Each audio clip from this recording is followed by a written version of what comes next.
Hi there everybody, this is David and welcome to New RPG News. We have a lot of stuff to talk about today, from Switch 2 rumors, to some Eldin Ring rumors and DLC, to some Yakuza Like a Dragon, Persona 3 news, all sorts of stuff to go over today. And hey, if y'all did go ahead and purchase one of those Davidvinc shirts, the shirt company, Switch Wicked, told me that they are finally now on their way, so if you bought one, thank you so much. They are headed out your way. And as always, if you are new to the channel, please be sure that you like to show your love, subscribe for some more top 10 lists, news, reviews, and rants. And now, let's go ahead and get started with all this news.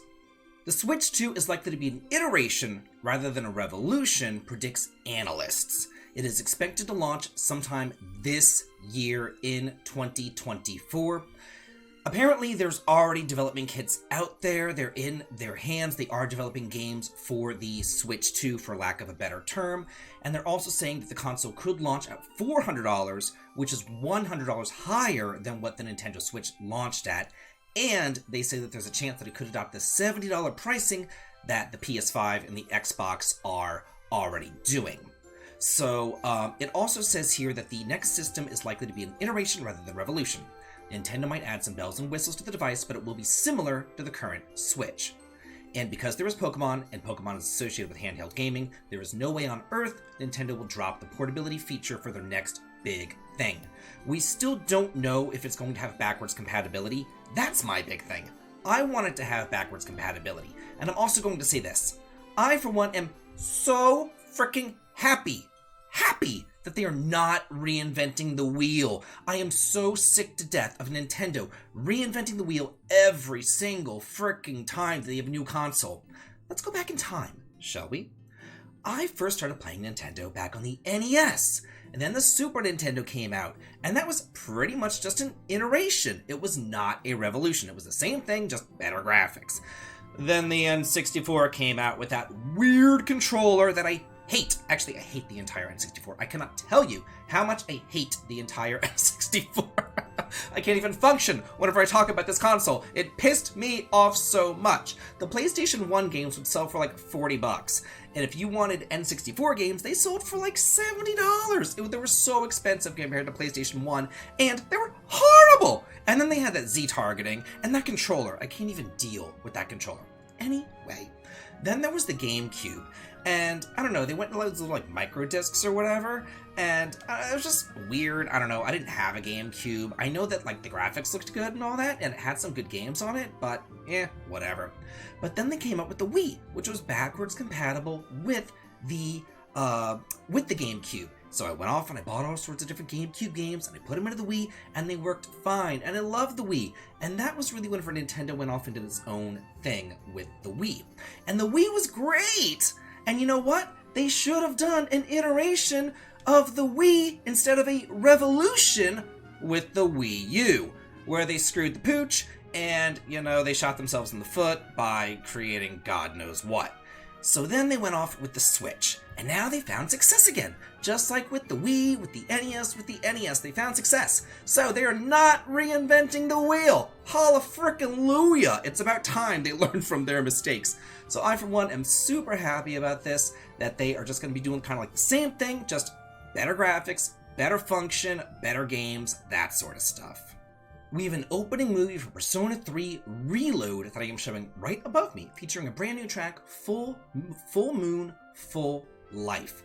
This game is coming out for the PS5, Xbox, PS4, and PC on February 2nd, so less than a month away for this Persona 3 remake. And it also says that a 50-minute Lotus Juice's Persona Music Night Reload video will premiere on YouTube on January the 6th.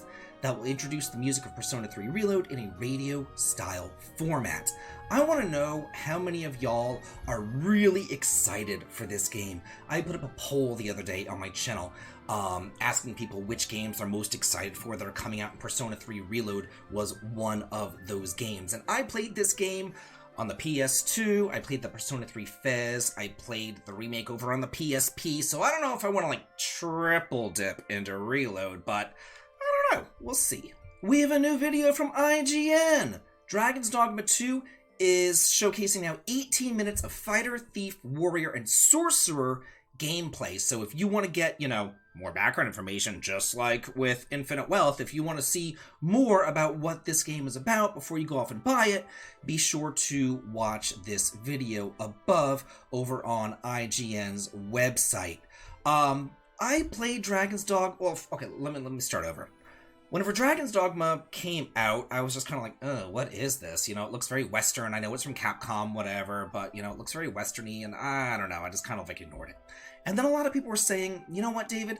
This is kind of like if Breath of Fire met a Western RPG, or if Breath of Fire went action, or the closest thing to Breath of Fire that we might have. So I'm like, okay, you sold me. Doesn't take much to make me happy. So I went on over onto Steam and I downloaded Dragon's Dogma Dark Arisen, and I gave it a shot, and I played a good 5-10 hours, something like that, of the game, and I actually did have a pretty good time with it. But then some other games came around, I had to put it down, so whatever, I haven't gotten back to it. But I had a good time with it, so I really do think that I am going to be having a good time with this one too. It's coming out March 22nd for the PS5, Xbox, and PC, so do look forward to that. And again, if you just want to see, really what it's all about, be sure to watch that video over on IGN's page.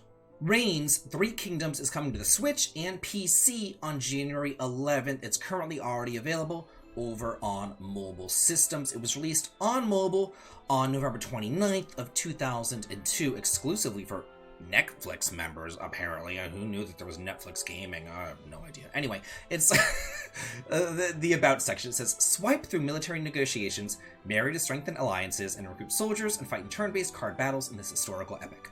Inspired by the beloved Chinese epic Romance of the Three Kingdoms, wow, we're getting a lot of, number one, we're getting a lot of Chinese RPGs lately, and number two, we're getting a lot of games that are inspired by Romance of the Three Kingdoms as well. There was another one that I put in my upcoming January RPGs coming out that was like an action RPG based on Romance of the Three Kingdoms, so interesting right there.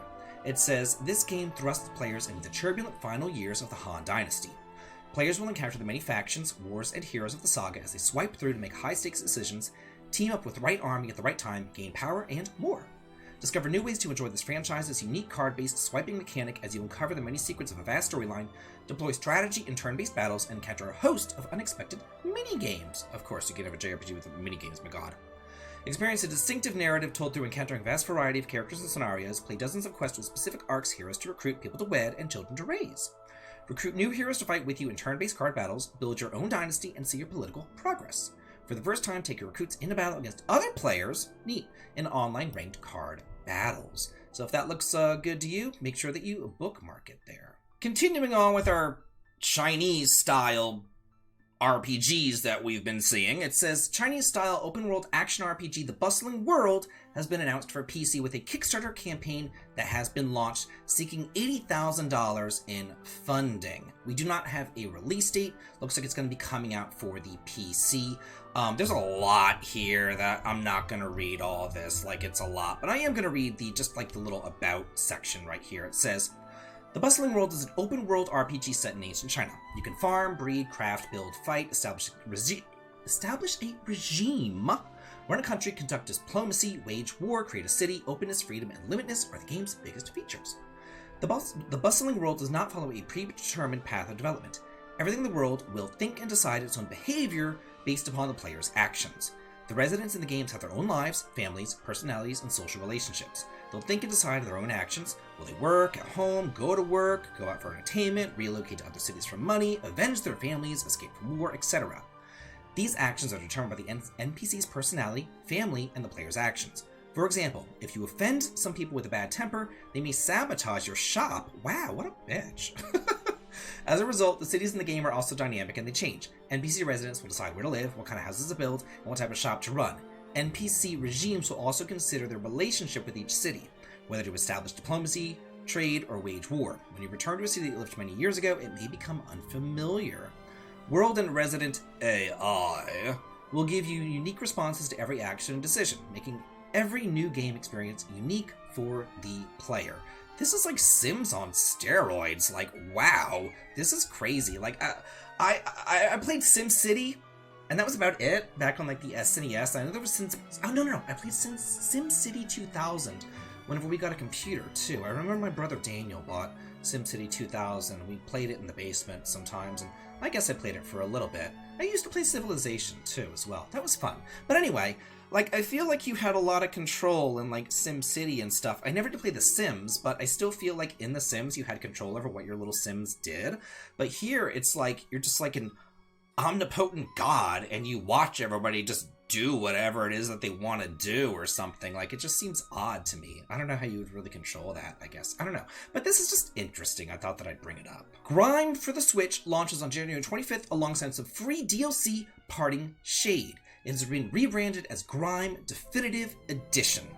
And it's going to be coming on with all sorts of other DLCs that were already released, and GRIME is already currently available for like every other system, for the PS5, the PS4, the Xbox, and the PC, and this is like a Metroidvania sort of game. And I'm just going to go ahead and read the About section if you haven't heard of this game, like I've never heard of this game.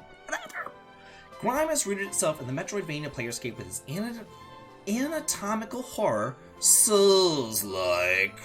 Oh, good God. No wonder I never heard of it. Souls-like leveling progression and innovative parry system. Creative director Eldin Weisbrot saw the opportunity, the hunger, the drive for more GRIME, and wanted to deliver on that possibility as his deep knowledge of the Metroidvania playerscape saw that something was missing. This allowed developer Cloverbyte the ability to fill that hole and create GRIME Definitive Edition, the ultimate way to explore GRIME, including the base game and 3 free downloadable contents. In GRIME, you control a nameless embodiment of destruction, hacking and slashing your way through an aberrant landscape where rock-form monsters rule. Armed with the various living weapons and a black hole head, you consume the essence of the fallen to strengthen your vessel and unlock powerful upgrades. Okay, I thought that this was just like a Metroidvania, and I'm like, oh cool, a Metroidvania, that sounds cool, I'll show people Metroidvanias, that'll be great. Souls-like. And we have another new game being announced, and another deck builder RPG. It's called Lost in Fantaland. It's coming to the PS5 and the Nintendo Switch in June. It's currently already in early access over on the PC. It says that it already launched on the PC September 26, 2022, so it's been out there for quite a bit of time. I'm going to read about it here. It says that Lost in Fantaland is a retro pixel style roguelike game that blends deck building and turn-based strategies on a checkerboard.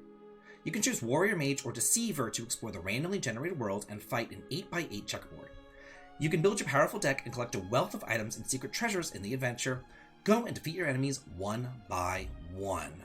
So that just looks interesting. I thought that I'd bring it up, like a strategy, RPG, deck buildy thing. If you like it, might as well check it out. Edo Japan's set RPG Yasha Legends of the Demon Blade, launching in October for the PS5, Xbox, PS4, Nintendo Switch, and PC. I wonder, does this have anything to do with Muramasha, the Demon Blade that came out on the Wii, like, I don't know, back in 2010 or something? I remember I liked that game. It was like a hacky slashy Metroidvania action RPG thing. It was kind of cool. And as far as games on the Wii were concerned, like RPG-ish type games, there weren't all that many, so you had to kind of get what you got, So I liked that game, but, this is Legends of the Demon Blade. That was Muramasha, the Demon Blade? Maybe? I don't know. Just asking. Here's the overview. Taking place during the Edo period, Yasha Legend of the Demon Blade is an action RPG infused with fantasy elements and roguelike mechanics. Oh, maybe not. I don't remember roguelike mechanics. Who knows? Immerse yourself in a realm brimming with authentic Japanese ambiance as you engage in seamless combo attacks against relentless demon adversaries. Once upon a time, a delicate equilibrium existed between humans and demons. Despite occasional discord, both factions labored to uphold their dearly attained peace. This equilibrium shattered when the sovereign of all nations, the nine-tailed fox, arose, rallying demonkind to sow chaos across the mortal realm. I'm sorry. Embark on a journey in a chaotic world confronting a myriad of demons and seeking a path to reclaim peace. Through a series of adventures, piece together the truth behind the mystery and forge a path to restoration. I don't know, just something about like the king of the demons being a nine-tailed fox. Just, I don't know, that just made me laugh because I'm thinking like a huge dragon or something, or like a monstrous beast, but no, it's like a little cute little fox. So I don't know, it just looks cool to me. I done warned you and warned you. This is what happens when digital takes over. This is what happens, people. World of Demons is to be delisted from the Apple Arcade on January 18th, and existing downloads will no longer be playable at all starting February 1st. So if you bought this game digitally, you will no longer be able to play it, and you are just completely screwed. Thanks, Digital Future. Can't wait for all digital. God. It says that they did not state a reason for the game's end of service. It first launched on April 2nd of 2021. I went and looked at reviews, and it actually had really high reviews, so I don't know why it's being delisted, but who knows. Here's an overview of the game. It says, from award-winning Japanese developer Platinum Games coming a new exhilarating combat title, World of Demons. Known for their console action and PC games including Nier Automata and the hit Bayonetta series, Platinum Games thrust players into a fantastical world full of yokai, a class of supernatural monsters and spirits from Japanese folklore. Players will assume the role of a samurai leading the army of yokai minions as they embark on a mission against evil. The game is set in a beautiful environment inspired by traditional Japanese artwork, with gorgeous stages pulled from, oh good god, ukiyo-e woodblock prints? Along the way, they'll meet samurai allies and a menagerie of yokai, each with their own techniques and combo possibilities.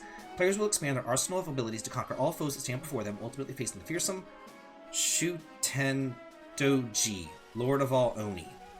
Yeah, so, again, like, I don't know. I don't know what else to say. I don't know what else to say to people who were like, I'm too lazy to get up and get a game and put it in my system. I'm gonna go all digital. God forbid I have to get up and walk 5 feet.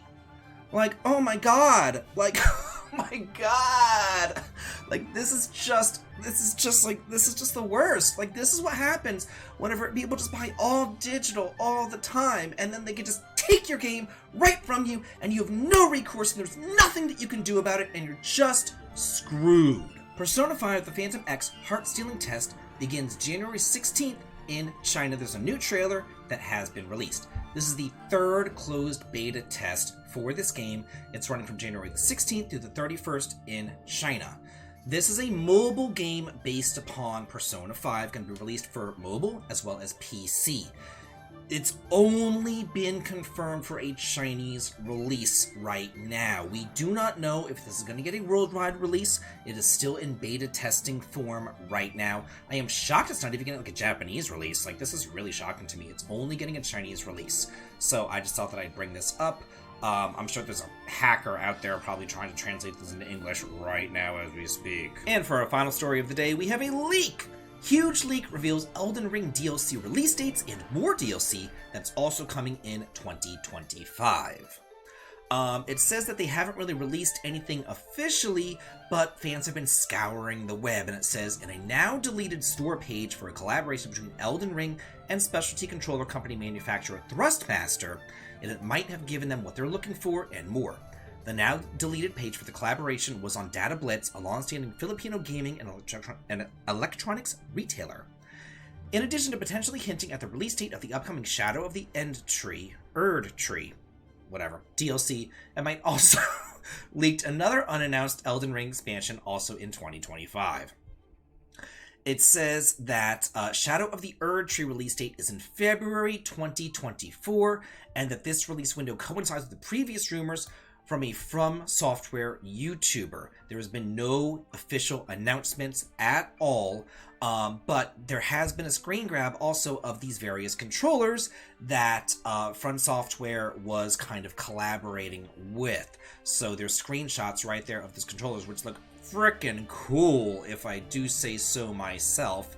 So that's really, really neat. It says the release date for these controllers was also set at February 2024, which would be in sync with the Shadow of the Erd Tree DLC expansion. So, if you are an Elden Ring player and you like those Souls-like open world Western RPG type games, then you have something to look forward to in February, in addition to, you know, Final Fantasy VII Remake and Persona 3 Reload and Grand Blue Fantasy Relink and all these other games that are coming out in February. Like, we are getting a deluge of games in February, and you are apparently also getting some more DLC right here as well. So that's pretty neat. So yeah, that's it for this week's news. Let me know what you're most excited about. Let me know if there's any news stories that you'd like for me to cover. Let me know anything that's on your mind. And as always, have a good day.